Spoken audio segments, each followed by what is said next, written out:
बिस्मिल्लाहिर्रहमानिर्रहीम। नाज़रीन, मैं हूं आपका मेज़बान अशरफ मेहताब और आपको प्रोग्राम बीट स्पेशल से खुशामदीद कहता हूं।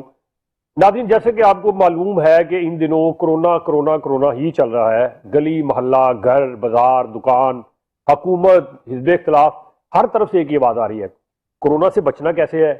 कारोबारी लोग परेशान हैं कि 1 महीना हो गया है, उनके कारोबार बंद हैं। उनके मुलाजम बेचारे परेशान हैं कि वो कहाँ से खाएंगे, किराए की दुकानें हैं। इसके अलावा उनके बिजली के बिल और बाकी सारी चीजें हैं, वो सारा कुछ सामने मद्देनजर रखते हुए हुकूमत ने ऐलान तो किया है कि कुछ सेक्टर को खोल दिया जाए, ताकि जो मजदूर तबका है, जो दिहाड़ीदार है, उनको कुछ रिलीफ मिल सके।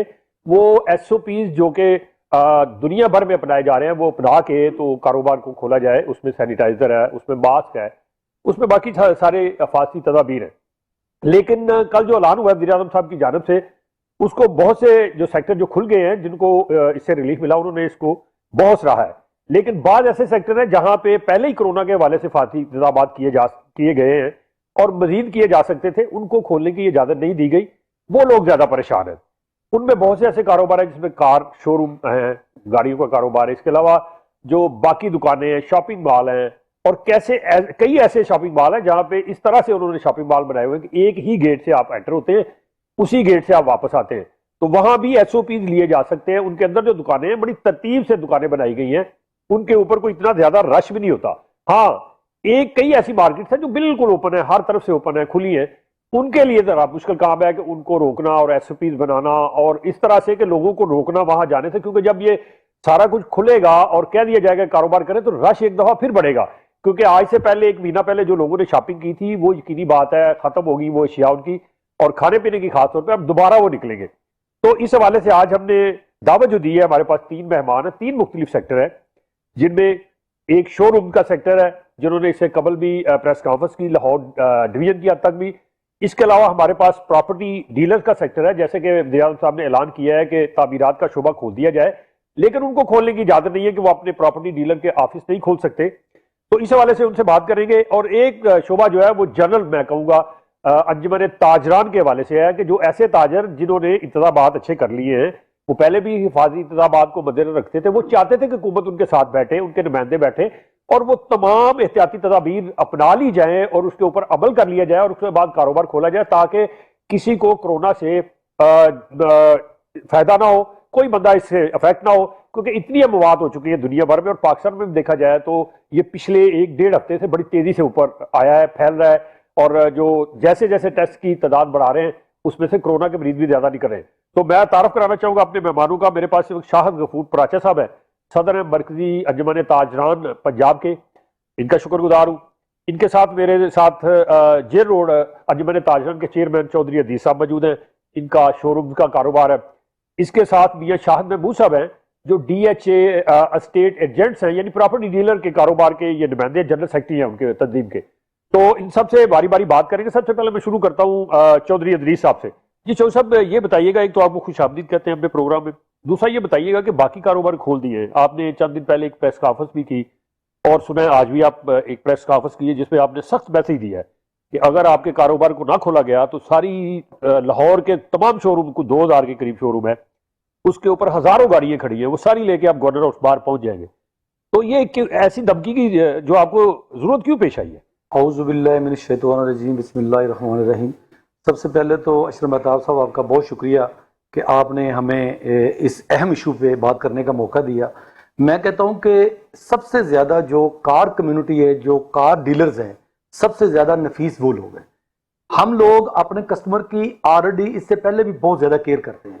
हमारा जो कस्टमर है, हमारे पास जो आता है, हमारे शोरूम के ऊपर जो तकरीबन कोई हर बड़ा शोरूम के ऊपर, बड़ा जो शोरूम है उसके ऊपर 3-4-5 मुलाजम है, छोटे शोरूम पे कोई 2 मुलाजम है, और 1-2 जो ऑनर हैं वो बैठते हैं।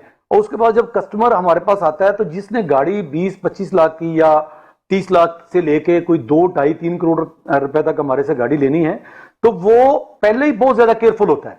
और हम लोग भी चाहते हैं कि हमारा कस्टमर किसी सूरत भी अफेक्ट ना हो। हमारे पास ना तो रश होता है, हम हमारे पास ना तो किसी किस्म की कोई ऐसी जगह है जहां पे कोई वो लोग ज्यादा घुटन हो जाए, वहां पे लोग बंद हो जाए, तो उसको वो खुदा ना करे वो बीमारी लग जाए। गलियों में, इधर बाजारों में खुले छोटे छोटे शोरूम है, एक दुकान में है, उनके पास तो बाथरूम भी नहीं है, तो वो हिफाजी इंतजामात में हाथ धोना, ये कैसे होगा? देखें, हमें अगर मौका देते हैं, हमने आज भी प्रेस कॉन्फ्रेंस की, उसमें यही कहा कि हमने कहा कि हम तैयार हैं कि हम जो भी गवर्नमेंट के एसओपीज होंगे उसके, हम इनकी मेट्रोपॉलिटन कॉर्पोरेशन के चीफ के साथ, हम इनकी पुलिस के साथ, हम पाक फौज के साथ, जो भी ये कमेटी तश्कील दे दें उनके साथ बैठ के अपना हम इनके साथ एसओपीज तय करने को तैयार हैं। उसमें हैंड सैनिटाइजर है, उसमें हाथ धोने का सिस्टम है, उसमें वो मास्क है। मैं चंद दिन पहले के बाहर ऐसा अरेंजमेंट हो जाएगा कि वहां पे हाथ धोने का इंतजाम बिल्कुल हम तो बिल्कुल ये कर सकते हैं, क्योंकि हमारे पास तो सर दिन में एक शोरूम पे 4 5 6 लोग कस्टमर आएंगे ना, हमारे पास तो कुछ 200-300 कस्टमर तो आते ही नहीं है।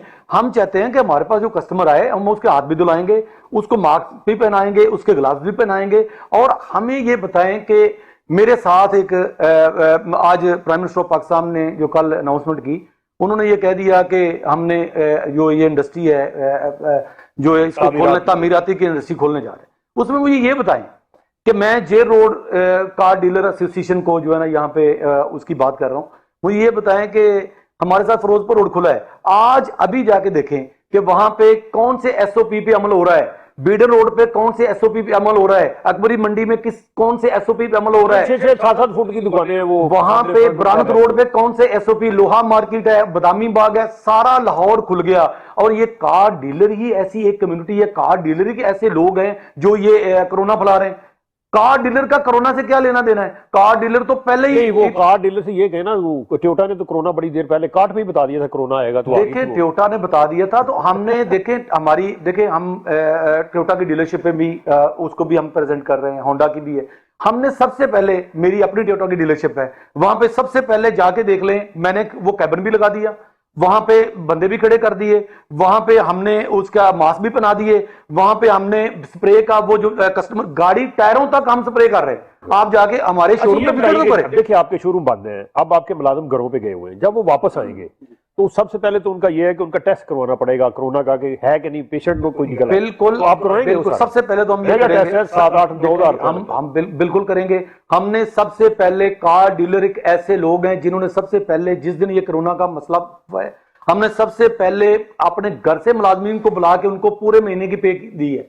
और अब भी हम कहते हैं कि अगर हमारे पास 10 मुलाजिम है, हम 3 मुलाजिमों के साथ या 2 के साथ काम करने को तैयार हैं। तो बाकी किधर जाएंगे? वो तो बेचारे बेरोजगार, नहीं, बेरोजगार उनको भी नहीं करेंगे, उनकी पे उनको देंगे। कभी नहीं हो सकता। हमें खुदा का खौफ भी है, हम अल्लाह पाक और नबी पाक सल्लल्लाहु अलैहि वसल्लम की उम्मत है, और हम किसी सूरत नहीं चाहते कि हमारा कोई भी मुलाजिम बेरोजगार हो। जी, बहुत अच्छी बात है। बेरोजगारी जो है वैसे ही आपको पता है कि आजकल बहुत ज्यादा फैली हुई है। जी, मैं अब दावत दूंगा मोहतरम शाहिद गफूर से, प्राचा साहब को। सर अब ये बताइएगा कि आपका भी मसला बड़ा अहम है कि जनरल जो दुकानें हैं वो बंद हैं, लेकिन आपकी मार्केट्स भी ऐसी हैं जहां पे कोई उनका मतलब हिफाजती इंतजाम किए नहीं जा सकते। ऐसी मार्केट्स का क्या करेंगे? शॉपिंग प्लाजा, बड़े बड़े जो शोरूम है जैसे उन्होंने बताया, वो तो कर लेंगे, आप भी कोई इस तरह के एसओपीज पे जाएंगे? बिस्मिल्लाहिर्रहमानिर्रहीम। सबसे पहले जी आपका मैं शुक्रगुजार हूँ, आपके अदारे का भी, कि इंतहाई अहम मौजू के ऊपर हमें मौका दिया बात करने का। देखें जी, बात जहाँ तक है कारोबारी लोगों की, कारोबारी लोगों को 2 दिन का पहले कहा गया कि लॉकडाउन है। अब 2 दिन का लोगों ने सोच बना के अपनी जेब में पैसे डाले और घर चले गए। साथ ही कहा गया कि जी अब 14 दिन का है, 14 दिन के बाद अभी कहा गया कि जी 15 दिन मजीद, यानी कि 1.5 महीने का तकरीबन मिला जुला के ये लॉकडाउन बन जाता है। अब देखें, जिसने 2 दिन के पैसे जेब में डाले वो क्या करेगा? गवर्नमेंट ने ऐलान तो कर दिया कि गरीबों को, लेकिन वो गरीबों के लिए। देखें आप, ये कारोबारी लोग उस सतह पे नहीं जा सकते। अल्लाह उनको इससे महफूज रखे, सबको महफूज रखे। गुजारिश है कि अब जिसने 2 दिन के बाद अपना निज़ाम चलाना है, क्या सब माली तौर पे मजबूत हैं? छोटे छोटे दुकानदार हैं जिन्होंने माल भी उधार में लेना है, दुकान भी उनकी किराए की है, घर भी उनका किराए का है, बच्चों के मतलब फीसों का मामला, घर में किचन का मामला, ये सारे मामला चलाने के लिए गवर्नमेंट को चाहिए था एक प्लानिंग करती। मुझे तो बड़े अफसोस के साथ ये बात कहनी पड़ रही है कि गवर्नमेंट के पास कोई ऐसा दिमाग नहीं है जो सोच समझ कर कोई फैसला करे। देखिए, अचानक अगर 2 दिन के बाद एकदम ऐलान हो गया जी 14 दिन, फिर मजीद आगे टाइम बढ़ा दिया, फिर अभी 30 अप्रैल तक इंटरनेशनल एसओपीज है, इनको तो करना पड़ेगा, क्योंकि हम उनके देखें ना, ममालिक के जो इंटरनेशनल लेवल पे कवानीन बनते हैं उन पे हमने दस्तखत किए उन मुआहदों पे, तो वो हम पाबंद हैं उनको उस तरह जिस तरह उन्होंने हिफाजती तदाबीर का कहा है जी आप इतने दिन तक लॉकडाउन नहीं खोल सकते, नरमी कर दी वो गवर्नमेंट ने। तो आपकी तो बेशतर दुकानें वैसे भी खुली हैं, जिसमें अंजुमन ताजरा की बात करें तो ये हार्डवेयर की दुकानें हैं, इलेक्ट्रिशियन की दुकानें खोल दी उन्होंने, ये जो हालात बरकी हालात है उनकी दुकानें खोल दी हैं, तो काफी हद तक आपको रिलीफ मिल तो गया है। सर देखे ना, कहाँ आप चाहते हैं कि नहीं अभी रिलीफ सर देखे ना, गुजारिश है कि कहा गया कि जैसे भाई ने भी बात की, आपने दर्जी को कहा खोल ले, अब दर्जी अकेला क्या करेगा अगर कपड़े की दुकानें बंद हैं। मोची को कहा जाए कि बैठ जाओ भी अपना जूते बनाओ, तो क्या वो बेचेगा कहाँ या तैयार करके किसको देगा? ठीक है ना, ये चीजें कनेक्टेड हैं। कारोबार जितने भी है ना जी, अगर मैंने एक चीज बेचनी है तो हो सकता है मुझे 10 चीजें खरीदनी भी हैं। ठीक है ना, ये सारी चीजें आपस में मिलती हैं। जब हम कारोबार खोलेंगे तो फिर सबको खोलेंगे। नहीं खोलना था तो इनको चाहिए था 2-3 दिन का टाइम देते लोगों को, तमाम लोगों को, और कहते कि आप शॉपिंग कर लें जो जरूरी अशियां हैं। उसके बाद लॉकडाउन ऐसा होता जैसे कर्फ्यू का समा होता है, ताकि उसका फायदा होता, आपका मतलब उसका फायदा होता। अभी तो मैं समझता हूं इतने दिन नुकसान भी किया कारोबारी लोगों ने और उसका रिजल्ट अच्छा नहीं आया। जी, रिजल्ट भी अच्छा नहीं आया। यही हमने लेना कि एक छोटा सा वक्फे बाद आएंगे और बात को यहीं से बढ़ाएंगे और आगे चलेंगे अपने तीसरे मेहमान के साथ। आपने हमारे साथ रहना है। लेते हैं यहाँ एक छोटा सा वक्फा।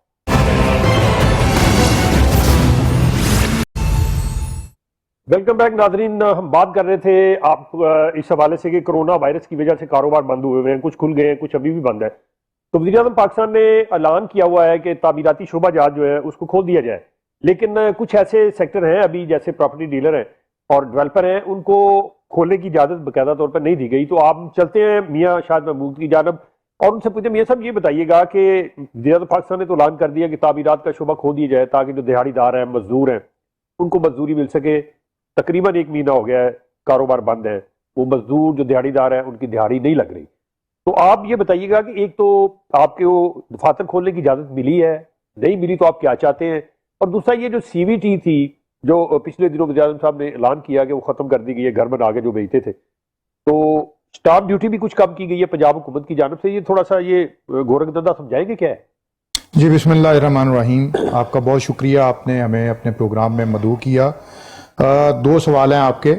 एक तो नोटिफिकेशन आ गया जी ऑफिसेज ओपन होने के मुतल्लिक, जिसमें हेल्थ डिपार्टमेंट जो पंजाब का है उसने हमें परमिशन दी है विद SOPs के साथ कि आप अपने ऑफिसेज खोल सकते हैं। तो वो अल्हम्दुलिल्लाह हम अभी अपनी एसोसिएशन के लेवल पर अपना नोटिफिकेशन जारी कर देंगे और कल से हमारे ऑफिसेज ओपन हो जाएंगे।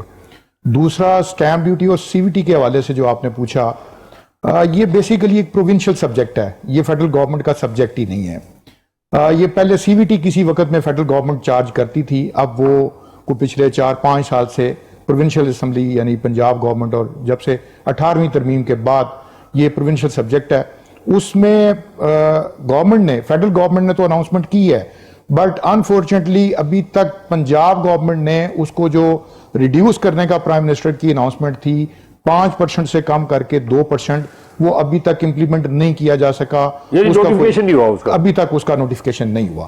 तो हम गुजारिश करते हैं प्राइम मिनिस्टर साहब से भी और गवर्नमेंट ऑफ पंजाब से भी कि वो इस हवाले से नोटिफिकेशन जारी करें जल्द अज जल्द, ताकि कारोबारी सरगर्मियां उरूज पर पहुंचें और जो उनका विजन है 50 लाख घरों का और रियल एस्टेट और कंस्ट्रक्शन इंडस्ट्री को परवान चढ़ाने का, वो हम समझते हैं वो शर्मिंदा ताबीर तब होगा जब इन तजावीज़ पर अमल किया जाएगा जो प्राइम मिनिस्टर साहब ने अनाउंस किया। अच्छा, ये भी बताएं कि आपके पास जो ज्यादातर इन्वेस्टमेंट है वो फॉरेन लोग जो समुद्र पार पाकिस्तानी उनकी है, अब उनके हालात तो बहुत पतले हो गए जी। कहीं ऐसा नहीं होगा कि वो जो अक्साद दे रहे थे वो डिफॉल्टर ही हो जाए, तो फिर क्या करेंगे आप? जी, ऐसे प्रॉब्लम्स आएंगे। काफी हद तक हमारी रियल एस्टेट सेक्टर को इस तरह के प्रॉब्लम्स फेस करना पड़ेंगे, और ना सिर्फ ओवरसीज की बात हम करें, लोकल भी जो हमारे यहाँ का एक इन्वेस्टर है पाकिस्तानी जो अपनी जमा पूंजी से कोई प्रॉपर्टी परचेज करता है या कोई अपार्टमेंट परचेज करता है, उसके लिए यकीनी तौर पर प्रॉब्लम आएगी। और इसके बारे में गवर्नमेंट को एक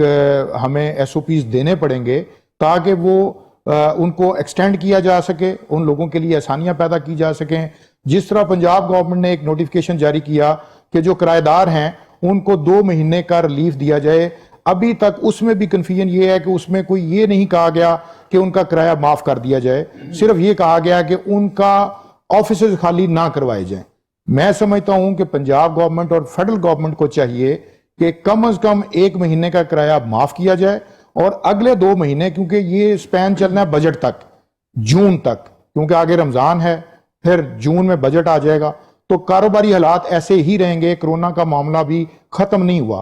तो मेरी गुजारिश ये है आपके प्रोग्राम के तवज्जुह से कि जितने भी किराएदार हैं, वो प्लाजों के हैं, वो दुकानों के हैं, उनके लिए गवर्नमेंट जिस तरह दूसरे लोगों के लिए एक रिलीफ दे रही है, वो 1 महीने का मार्च का किराया माफ करने का नोटिफिकेशन और अगले 2 महीने में डिस्काउंट और उनको इंस्टॉलमेंट में लोगों को किराया देने की फैसिलिटी दी जाए ताकि लोगों के लिए कारोबार करना आसान हो जाए। जी, कारोबार करना आसान हो, यकीनी बात है कि हर बंदा अफेक्ट हुआ है इससे, चाहे वो अमीर है चाहे गरीब है।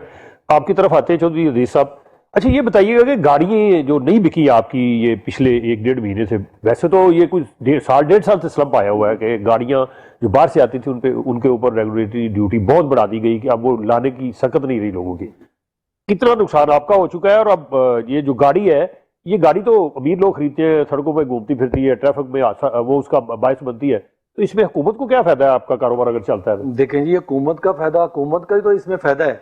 सबसे पहले तो जब गाड़ी मैन्युफैक्चर होती है उससे पहले लोकल वाइंडर हैं, जो इनकी मेरी कल ही बात हो रही थी, जो पपाम है, जो पार्ट्स के जो लोकल वाइंडर जो ये सामान बनाते हैं, कोई बम्पर बनाता है, कोई ग्रिल बनाता है, कोई लाइट बनाता है, सबसे पहले तो वो चीजें बनाते हैं, उसके ऊपर गवर्नमेंट अपने टैक्सेस लेती है। उसके बाद कंपनियां जब गाड़ी बनाती हैं तो उसके ऊपर विद होल्डिंग टैक्स है, उसके ऊपर सीवीटी है, उसके ऊपर हजारों किस्म के टैक्सेस हैं। उसके बाद गाड़ी हमारे पास आ जाती है, जब हमारी गाड़ी बिकती है तो उसके बाद उसको रजिस्टर्ड होती है, ट्रांसफर होती है, कमीशन उसका टोकन टैक्स है, टोकन टैक्स है। लेकिन वो कमीशन तो एक मामूली सी होती है ना, बाकी तो ज्यादा तो गवर्नमेंट के टैक्सेस हैं। अभी गाड़ी है, मिसाल के तौर पर 50 लाख रुपए की गाड़ी है, तो उसके ऊपर तकरीबन ऑलमोस्ट को 25 लाख रुपए गवर्नमेंट के टैक्सेस हैं। और बिल्कुल उसके ऊपर टैक्सेस है। और एक सुजुकी कार है, अगर वो 14 लाख रुपए की है तो उसके ऊपर 5 लाख रुपए गवर्नमेंट के टैक्सेस है, 5 से 6 लाख रुपए तो गवर्नमेंट के टैक्सेस है। इसमें गवर्नमेंट का करोड़ों नहीं अरबों रुपए का नुकसान हो रहा है। अशरफ मुमताज साहब, ये तो बदकिस्मती है कि इनको ये गाड़ियों के बनाने वाले कारखाने, ये लोकल वाइंडर जो छोटा मोटा गली मोहल्लों के अंदर कोई लाइट बना रहा है, कोई बम्पर बना रहा है, कोई कुछ बना रहा है, कोई कुछ बना रहा है, उसको बेरोजगार कर दिया। उसके बाद हमारे शोरूम वालों को आके बेरोजगार कर दिया। मैं समझता हूं कि ये सबसे बड़ा जो इनका कसूर है ना, वो ये है कि पहले दिन से ये स्टेक होल्डर के साथ बात करना पसंद नहीं करते।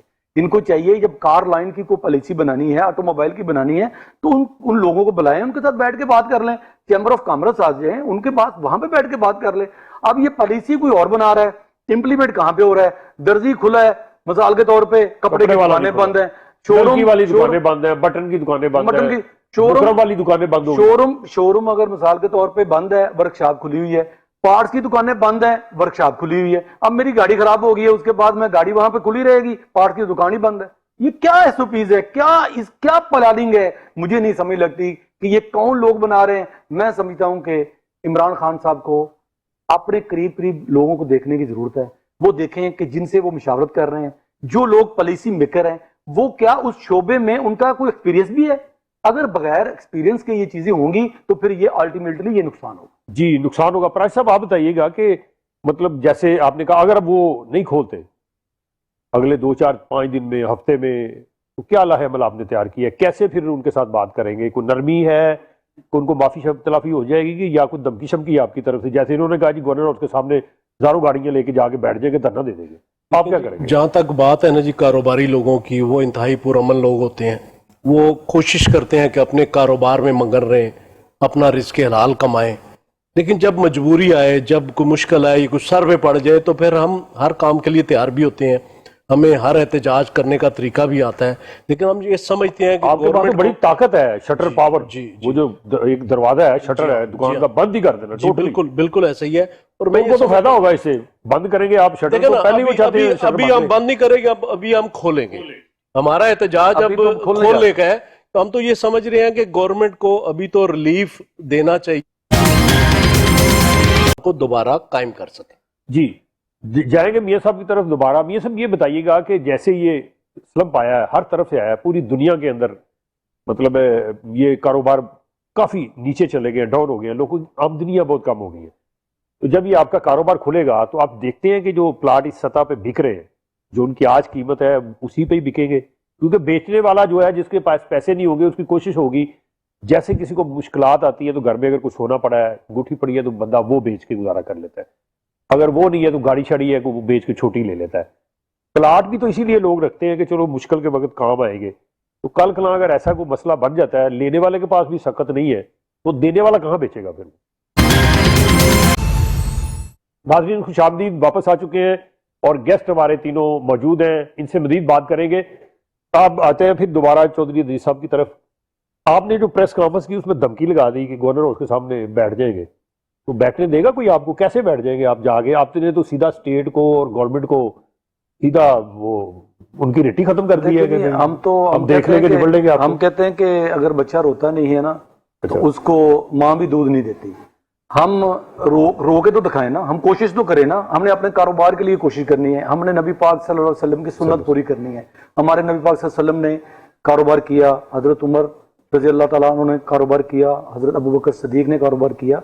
हम भी कारोबारी लोग हैं, हमको ये छूत नहीं है। हम लोग कोरोना नहीं फैला रहे, कार डीलर को कोरोना नहीं फैला रहे। जो कार डीलर कोरोना फैला रहे हैं वो दूसरे परचून वाले नहीं फैला रहे। मिसाल के तौर पे अगर किराना स्टोर पे जाए तो वहां पे कोरोना नहीं फैल रहा, यहाँ फिरोजपुर रोड पे चले जाए तो वहां पे कोरोना नहीं फैल रहा। हम अकेले हम कहते हैं कि या तो मुकम्मल लॉकडाउन कर दें, टोटल लॉकडाउन कर दें, नहीं कर ये दें। ऐसे होगा। देखिए 3 दिन का आपने अल्टीमेटम दिया है कि 3 दिन में अगर आपके साथ बैठ के एसओपी तय नहीं होते, हम आपके शोरूम नहीं तो आप जबरदस्ती खोलेंगे। बिल्कुल, हम फिर अगर वो दफा 144 की खिलाफवर्जी में आपके बंदे उठाएंगे, आपको उठा के ले जाएंगे, फिर क्या करेंगे? वो फिर खिलाफवर्जी होती रहे। हमने 3 दिन का टाइम दिया, इनके पास 3 दिन का टाइम है। हम इनके एसओपीज के ऊपर बैठ के इनके साथ बात करने को तैयार हैं। हम जो भी कोरोना की हिफाजती तदाबीर हैं उसके ऊपर अमल करने को तैयार हैं। हम सैनिटाइजर, हम हाथ धोने का निजाम, हम मास्क, हम ग्लव्स, हम हर चीज का बंदोबस्त करने को तैयार हैं। अपनी मार्केट में स्प्रे करने को भी तैयार हैं। अगर ये सारी चीजें करने को तैयार हैं तो मुझे ये बताएं कि हम 1 महीने से घर बैठे हुए हैं, आप ये मुझे बताएं कि कोई ऐसा शख्स आपको मिला जिसने कहा हो कि जे रोड पे आज वहां पे स्प्रे हो रहा था और गवर्नमेंट ऑफ पंजाब जो बड़ी एक्टिव हुई है, वो कार डीलर जितने शोरूम बंद है उनकी सफाई कर रही थी और बाहर सारी स्प्रे करके वो शोरूम धो रही थी? कोई आपने देखा? अगर ये नहीं कर सकते तो फिर हमें करने दें, हमारे साथ बैठ के तय कर लें। हम करने को तैयार हैं। हम कम अमले के साथ, कम लोगों के साथ, कम स्टाफ के साथ अपना कारोबार जारी रख रहे हैं। ये आपकी जो थ्रेड है ये वही बरकरार है। अगर 3 दिन में इन्होंने हमारे साथ बैठ के बात ना की तो फिर हम ये शोरूम खोलेंगे भी। उसके बाद हम सारी अपनी गाड़ियां लेके अपना हमला भी बुलाएंगे, अपनी गाड़ियां लेके हम मार रोड के ऊपर भी जाएंगे।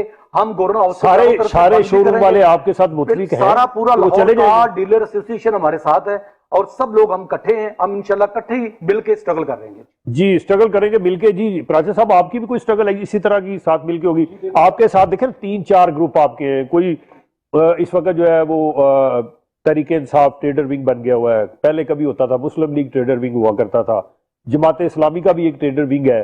इसके अलावा जो सियासी पार्टियों के साथ आपकी वो लैक्स लैक हो गई, मुंसलिक आप हो गए हैं, तो आपने तो अपनी शनाख्त जो है वो किसी हद तक खत्म नहीं कर ली। अब कैसे आप आपस में मतलब मिल जाएंगे? कैसे वो मुमकिन होगा? जो उनके साथ लगे हुए हैं लोग तहरीक इंसाफ के साथ, वो आपके साथ जाएंगे? देखें जी, मैं आपको एक बात ये बताना चाहूँगा कि ताजर बरादरी की अपनी एक पार्टी है। ताजर बरादरी एक बरादरी है, वो चाहे किसी सियासी जमात से ताल्लुक़ रखते हो वो असरअंदाज नहीं होती। लेकिन एक तो चंद लोग हैं जिनकी सियासत है, वो तो अपनी अपनी सियासत करेंगे, लेकिन ताजर वोट देने की हद तक तो पसंद करेंगे किसको वोट डालना है, उनका राइट है, बाकी उनका कोई उसमें अमल दखल नहीं होता। हम ये समझते हैं जी कि ताजर बरादरी इस मुल्क के लिए हमेशा फ्रंट लाइन पे उसने काम किया। इस मुल्क पे कभी कोई बुरा वक्त आया, सैलाब आया, कोई जल्जला आया, कोई खुदा ना खासा कोई भी सूरत हाल हुई, तो इस ताजर बरादरी ने इस मुल्क के लिए तल इम्कान उन्होंने अपना तन मन धन दिया, इसमें कोई शक नहीं। देखिए गुजारिश है कि अगर आज ताजर बरादरी एक मुश्किल वक्त में है, एक परेशानी के आलम में है, तो हमारी गवर्नमेंट का काम बनता है वो उसको आसानियां फराम करे, उनके लिए मुश्किलात को खत्म करने की कोशिश करे। ताजर बरादरी भी मुश्किल में है, हुकूमत कहती है हम भी मुश्किल में है, दोनों आपस में आमने सामने हो जाएंगे, तीसरा फ्री को देखते कौन आपके फिर बीच बचाव कराएगा? देखें ना, अभी जो सूरत हाल है, जो पोजीशन है, हर लेवल पर ये शोर उठ रहा है कि कारोबारी लोगों को दुकानें खोलने की इजाजत दी जाए, हर किस्म के कारोबार। उसकी बुनियादी वजह क्या है? बुनियादी वजह यह है कि छोटे छोटे जो दुकानदार है उनको पहले 2 दिन का कहा गया, उसके बाद करते करते 1 महीना हो गया, और अभी 15 दिन तो आप कितने दिन का, अब आपने हुकूमत के साथ आपके को मुज़ाकरात हमारे हुए, किसी से बात हुई, जा रहे मिलने? जी हमारे मुज़ाकरात आज भी होने हैं, ठीक है, कल भी होंगे। हमारे राजा बशारत साहब के साथ पहले हुई मुलाकात, उसके बाद आज चीफ सेक्रेटरी साहब और कुछ मिनिस्टर साहब के साथ मुलाकात आज है। उसमें हमने उनसे ये बात करनी है कि आप हमें इजाजत दें, हम कारोबार करना चाहते हैं और हम तमाम एहतियाती तदाबीर को बिल्कुल अपने सामने नहीं, रख ये उसके मुताबिक। देखिए, ये बैठे हुए हैं, लाहौर के अंदर हैं, तगड़े लोग हैं, मालदार भी हैं, इनके साथ 3-4 मिनिस्टर ने मिल के कई दफा मुलाकातें की है। इनको ये कहा नहीं जी मसले हल हो जाएंगे, आपके सारी प्रॉब्लम दूर हो जाएंगी, बात ही कोई नहीं है, उल्टे हाथ का काम है। हमारा हुई तो नहीं है इनकी। हमारा तो एक्सपीरियंस ऐसा ही हुआ है कि तो हमने ये फिर कैसे आप वजीरों के साथ मिलेंगे? मैं आपको और जो अर्ज चीफ करूं, मिनिस्टर है, जो उनका सबका बॉस है, उसके साथ नहीं मुलाकात होगी? नहीं, तो उनके साथ भी मुमकिन है आज हो या कल उनसे भी मुलाकात होगी। लेकिन मैं आपको गुजारिश करूं कि हम ताजर बरादरी नहीं चाहते कि इस अमन अमान को खराब करें। हम नहीं चाहते कि इस मुल्क के अंदर एक बड़ी परेशानी का सामना है तो हम उसके ऊपर मजीद परेशानी ना बनाएं, वरना आज अंजुमन ताजरान ऐलान कर दे और पूरा पाकिस्तान खुल जाएगा, पूरा पंजाब खुल जाएगा, हर शहर खुल जाएगा। लेकिन हम चाहते हैं कि हम जो भी अमल करें कानून को हाथ में ना लें, बड़े जी, खुश असलूबी से जी, मामला। जी। अच्छा मियां साहब, ये बताइएगा कि इसमें जो आपकी इन्वेस्टमेंट देखते हैं आप जमीन में, ये पिछले कोई 1.5-2 साल से काफी हद तक नीचे गई है। कितनी की इन्वेस्टमेंट जो है समझते हैं कि वो खराब हुई है, और मजीद आगे 2-4-5-6 महीने, साल जो अगला आ रहा है, ये बजट तो ऐसे ही जाएगा, ये माइनस में बजट बनाने जाएंगे कि जो एक शरह पैदाइश होती है किसी भी मुल्क की, उससे अगर नीचे आपकी जीडीपी चली जाए तो माइनस कहलाती है, क्योंकि हर एक बंदे को रिजक तो चाहिए ना। तो अगर आपकी 2.4%, 5% शरह पैदाइश है, आपका जीडीपी जो है वो 1.3 पे चला गया, तो वो तो बिल्कुल माइनस में चला जाएगा। तो फिर क्या देखते हैं कि कितना, फिर कैसे इसको बूस्ट दिया जा सके? कुछ तजावीज़ हैं जी, आपके पास? इंटरनेशनल इशारिये यही बता रहे हैं, रिपोर्ट्स यही बता रही हैं कि हमारा जीडीपी माइनस में जाएगा। वर्ल्ड बैंक की भी रिपोर्ट है इस हवाले से। और जो बात आपने वैल्यूएशन की प्रॉपर्टी के हवाले से, ये 2016 से ऑनवर्ड काम स्टार्ट हुआ, जब इसहाक डार साहब ने इसके ऊपर टैक्सेशन निज़ाम को चेंज किया और उसमें हैवी टैक्सेस इम्पोज किए। उसके बाद से ये प्रॉब्लम आई। अगेन वही बात है कि IMF और FATF की रिकमेंडेशंस पर ये काम किए गए, जिसने हमारी इकोनॉमी को ओवरऑल डिस्टर्ब किया। हमारे सेक्टर्स के साथ बहुत सारे और, जिस तरह कंस्ट्रक्शन इंडस्ट्री है और उसके कोई 50 के करीब सनतें हैं।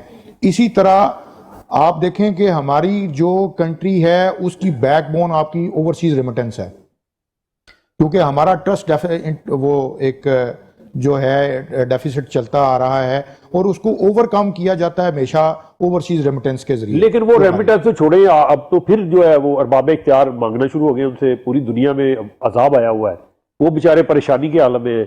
कई ऐसे लोग मैं जानता हूं कि उनके एक ही बंदा वहां गया है कमाने वाला, और वहां उसकी डेथ हो गई है। उसके बच्चों को तो यहाँ कोई पूछने वाला नहीं है, लेकिन ये कहा जा रहा है कि उधर से कोई पैसे भेज दे। देखिए, क्या हमारा अलमिया ये है कि हमारे मुल्क की, मैं आपको बैकग्राउंड बता रहा था कि इकोनॉमी चलती उस पर है। आप देखें हमारी फोर्स क्या है, हमारे जो भाई पाकिस्तान से बाहर जाकर जॉब्स करते हैं, वो रेमिटेंस भेजते हैं, वो हमारे ट्रस्ट डेफिसिट को कंट्रोल करता है, वो एक बैलेंस करता है। अब वहां से चूंकि पैसा नहीं आ रहा, प्रॉपर्टी में वो आता था। इन्होंने प्रॉपर्टी में, आप मुझे बताएं कि एक प्रॉपर्टी आपने आज परचेज की 1 करोड़ रुपए की, कल वो रहेगी 70 लाख रुपए की, आप दोबारा प्रॉपर्टी में इन्वेस्ट करेंगे? कभी भी नहीं, कभी भी नहीं करेंगे। तो ये गवर्नमेंट को सोचना है, ये जितना ज्यादा अच्छा इस मौके पर ओवरसीज पाकिस्तानियों को रिलीफ देंगे। हमने बारहा इनको कहा है कि फॉरेन रेमिटेंस के अंदर आप लोगों को रिलीफ दें, उनको पैकेज बनाकर दें, हमारे साथ बैठें, हम आपको पैकेज बनाकर देने के लिए तैयार हैं। रियल एस्टेट के सेक्टर में देखें, इंडस्ट्री में पैसा नहीं लगा सकता ओवरसीज पाकिस्तानी, जो वहां बिजनेस कर रहा है या जॉब कर रहा है, वो कभी भी उसके लिए आइडियल है कि वो रियल एस्टेट में इन्वेस्टमेंट करे। यहां पर उसके लिए दरवाजे बंद किए गए, उसको एक बहुत ही सख्त मैकेनिज्म से गुजारा गया।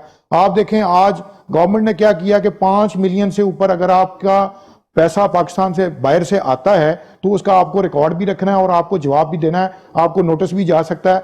कौन भेजेगा पैसा?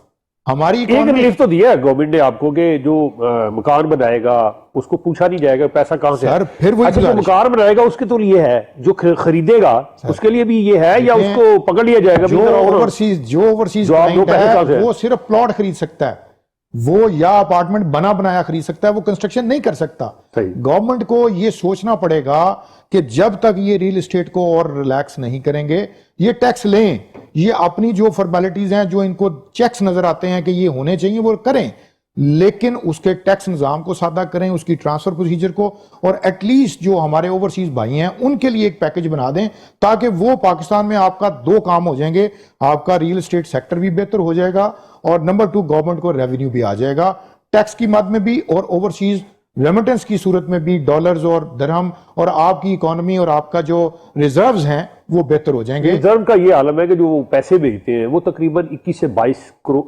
अरब डॉलर है। अरब डॉलर है जी। 21 से 22 अरब डॉलर। लेकिन इस वक्त हुकूमत के खजाने में, और अगर प्राइवेट बैंकों को भी मिला लिया जाए, तो वो 17-18 अरब डॉलर है। सर अब बाकी किधर गए? उसमें शॉर्टफॉल उनके आ गया। भेजे हुए पैसे किसने खा लिए? सर उसमें शॉर्टफॉल आ गया है, यही गवर्नमेंट को समझ नहीं आ रही, और उसको इन्होंने ओवरकम किया है आपकी इंपोर्ट बंद करके। अगर ये उसमें उसको ठीक करते और उसको देखते, फाइंड आउट करते कि ये कहां से और क्यों कम हुआ है और ये पैसा किस सेक्टर में लग रहा था। 21 अरब डॉलर जो आपका सालाना आता था, आज वो 15 अरब डॉलर नहीं है, तो वो 6 अरब डॉलर का जो डेफिसिट आ रहा है। नहीं, अभी भी रिकॉर्ड है, स्टेट बैंक ने अभी भी ये चंद दिन पहले बताया है कि 21 से 22 अरब डॉलर सालाना आ रहा है, अब भी आ रहा है। मेरा कहने का मकसद ये था कि वो इन्वेस्टमेंट भी करते हैं, वो टैक्सेस भी दे रहे हैं, वो वहां से बेचारे गर्मी सर्दी शदीद धूप में खड़े होकर काम करके यहाँ पैसे भी भेज रहे हैं। उनके पैसे 21-22 अरब डॉलर तो होने चाहिए थे ना, जो उन्होंने भेजे हैं। जी बिल्कुल। लेकिन वो तो इस वक्त 18 अरब डॉलर पे है। सर आपका लोन की जो इंस्टॉलमेंट्स जा रही है, जो बाकी आप ट्रेड आपके एग्रीमेंट्स हैं, जो आपने इंपोर्ट की पेमेंट्स करनी है, इंपोर्ट बिल्कुल बंद तो हुई नहीं, तो आपने जो पेमेंट्स करनी है वो बहरहाल आपने उसी अकाउंट में से करनी है, वो स्टेट बैंक नहीं करनी है। तो ये इनको उसको बढ़ाने के लिए, आपको पता है कि पाकिस्तान की जो कैपेसिटी है फॉरेन जो करेंसी की जो रेमिटेंस आ सकती है वो 40 अरब डॉलर की है। 19 अरब डॉलर मजीद अगर ये एफर्ट करें तो ये आ सकते हैं पाकिस्तान। जी नाज़रीन, वक्त खत्म हो गया, बड़ी तेजी से गुजर रहा है, और मुझे यहाँ प्रोग्राम खत्म करने के लिए कहा जा रहा है। हमारी दुआ है कि अल्लाह ताला की ज़ात कोरोना से हमें बहुत जल्द निजात दिला दे, और जो लोग कोरोना से इस दुनिया से चले गए हैं उनकी मग़फ़िरत फरमा दे, उनकी मंजिलें आसान कर दे, और जो इस वक्त मुतासिन में शामिल है उनको जल्द से जल्द सेहतियाब कर दे, ताकि ये बीमारी ख़त्म होगी तो हम इत्मीनान के साथ अपने कारोबार कर सकेंगे। नहीं तो यही होगा कि आज दुकानें खुलेगी, हो सकता है वो फिर फैल जाए और कल फिर बंद कर दें, कल बंद होगी फिर वो हफ्ते बाद खुलेगी, फिर ऐसा ना हो। हमें भी एहतियात करनी है। तो अल्लाह ताला की ज़ात ने शायद हो सकता है कि कुरान को मुरम्मत के लिए बंद किया हो, हम उसमें मुदाखलत कर रहे हो, तो हमें चाहिए कि जो लोग कम अज कम ऐसे लोग जिनको कोई जरूरी काम नहीं है वो घर पे बैठे, और इस जो मुरम्मत हो रही है इस कुरान अर्ज की, जो हमारी फजा है वो अच्छी हो रही है, तो उसमें मुदाखलत ना करें। इन्हीं अल्फाज के साथ अपने मेजबान शम्मा साहब को इजाज़त दीजिएगा। अल्लाह हाफिज़।